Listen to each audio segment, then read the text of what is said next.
solemn faces in the Barcelona camp. Vinicius Jr. has just been, unsurprisingly, named as the man of the match, Macca. Yeah, given the MVP award.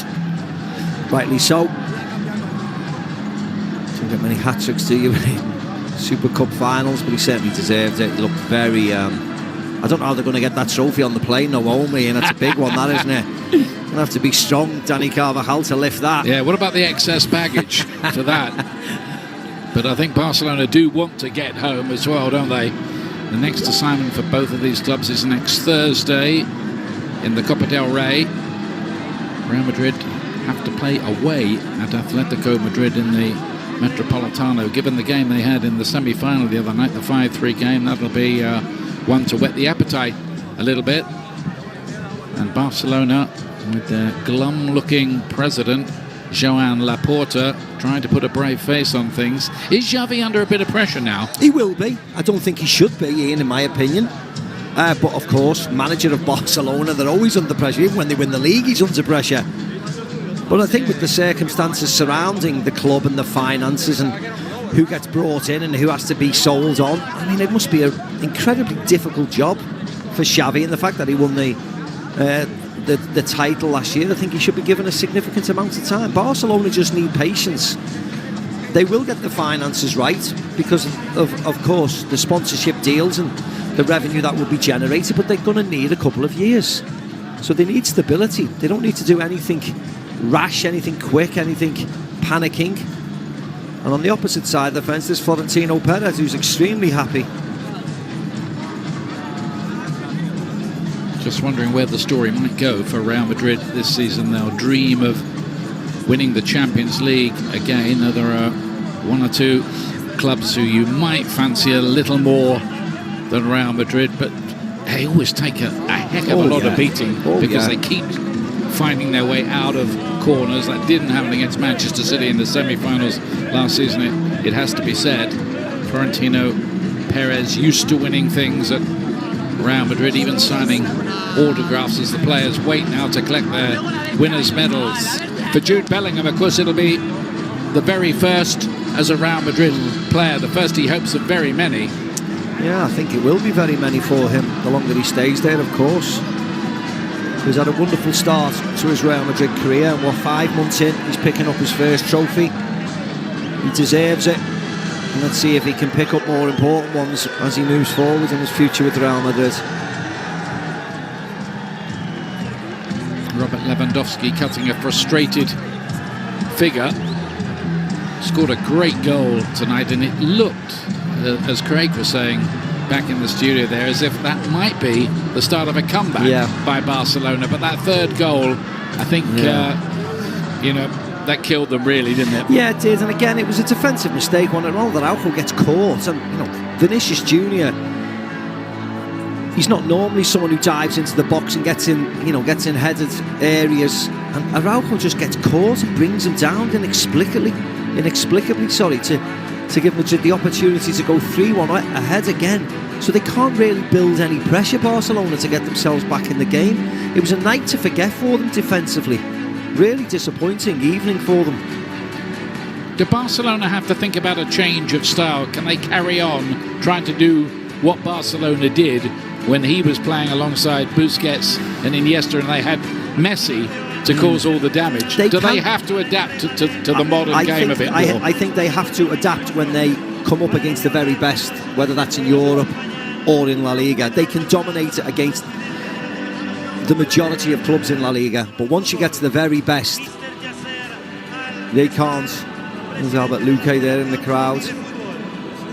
So they do have to change it when they come up against certainly the best in Europe, without a shadow of a doubt. Real Madrid winning the Spanish Super Cup for the 13th time in their history. That's still one fewer than Barcelona on the all-time records. Well, they've cut that gap.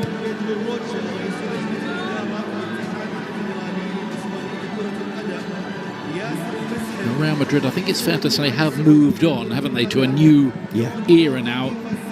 they found answers to how they play without Karim Benzema. Yes, they have. And, the big question was, what are they going to do with Casemiro, Modric and Kroos? And it's easy. They've done it.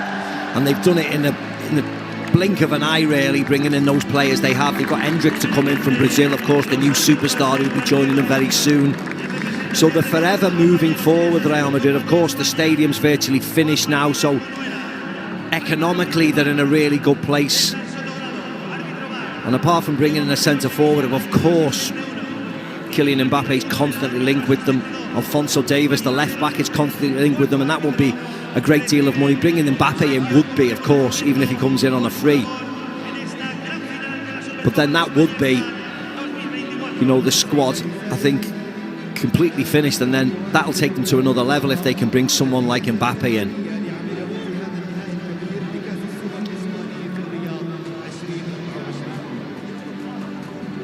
The officials, who of course also play their part in making things go smoothly, as they did, I think, on the night. Red card had to be issued to Ronald Araujo.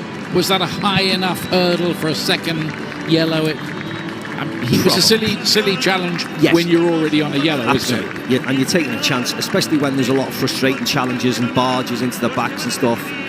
As I said, you can argue all day whether it was a second yellow. I mean, it effectively finished the game. What I would say is they were 4-1 down anyway.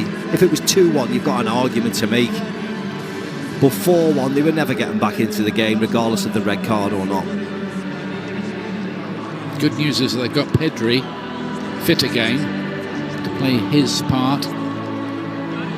Vitor Roque, of course, has come along, hasn't he? And will presumably join the party and play his part. A rather frustrated Ilkay Gundogan, who was upset enough when Barcelona gave away the lead in the last 20 minutes and lost to Real Madrid in the first Clásico of the season. They had a bit of a hard luck story to tell maybe that time. Not tonight, I don't think. No, not tonight. I mean, he's got I was going to say they've got problems ahead, but they've got a host of young players who are excellent. Of course they are. And we associate Barcelona with bringing a lot of the academy players from La Masia, but they won't be as good as the ones they've had in the past. And they're really experienced players like Ilkay Gundogan and Frenkie de Jong and Robert Lewandowski. They're not going to get any better or quicker. So they have to address these issues, and they have to address them quite quickly. So he's got a very hard job going forward, though. Well, the two men in shot there, Juan Laporta and Xavi.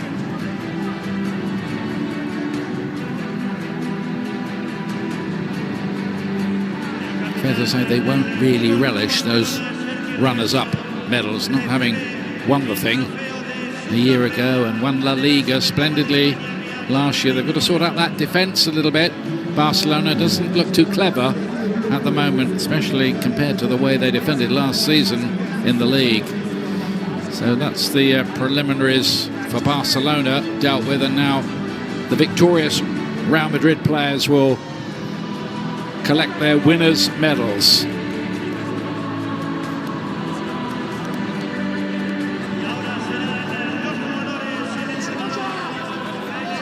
Incidentally, it's past midnight now. They do things late for this tournament in Saudi Arabia, where it's due to stay. Just to repeat, the Spanish Federation are paid 40 million euros per year to stage this tournament, not in Spain but in Saudi Arabia. Of course, that does not meet with the approval of everybody, not by any means, but it's the financial decision taken by the Spanish Federation.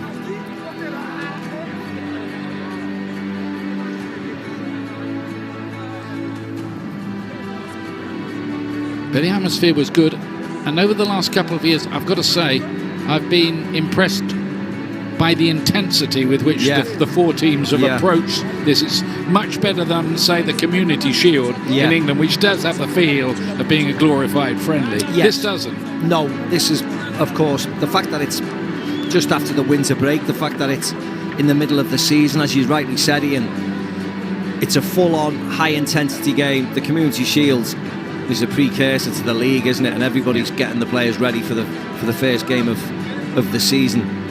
So it has got a definitely different feel to it. And that's reflected in the selection of the teams. You can always tell by the teams that the coaches pick. And it was full strength really right the way through for everybody.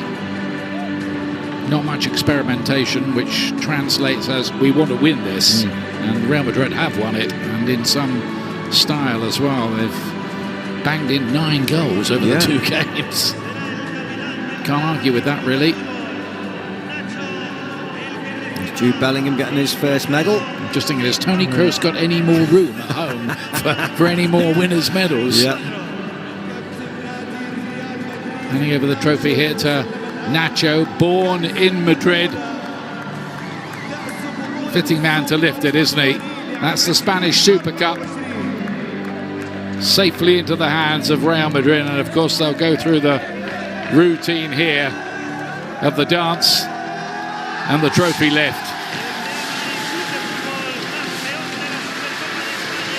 And this is a club who know how to do it, as you know. You've done it yourself over the time. And it's important for them. It might be the lesser trophy, of course, but it's still vitally important that they get silverware on the boards as soon as they can. The history of the club demands silverware every single year. And if Carlo didn't produce anything, he'd be under pressure regardless of what he's done in the past.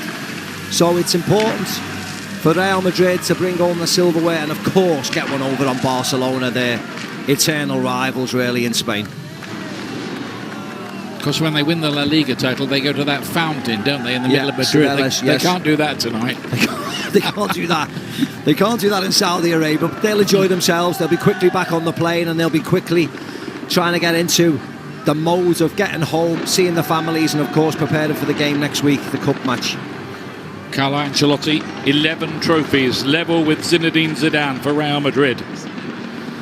2 Champions Leagues, 2 Club World Cups, 2 Copa del Reys, 2 European Super Cups, 1 La Liga and 2 Super Cups of Spain. The boys from Brazil did it tonight, really, for them. Vinicius Jr. with a hat-trick, Rodrigo with another one. Barcelona really blown away. Real Madrid picking up the first Spanish silverware of the season, the Super Cup, and deservedly.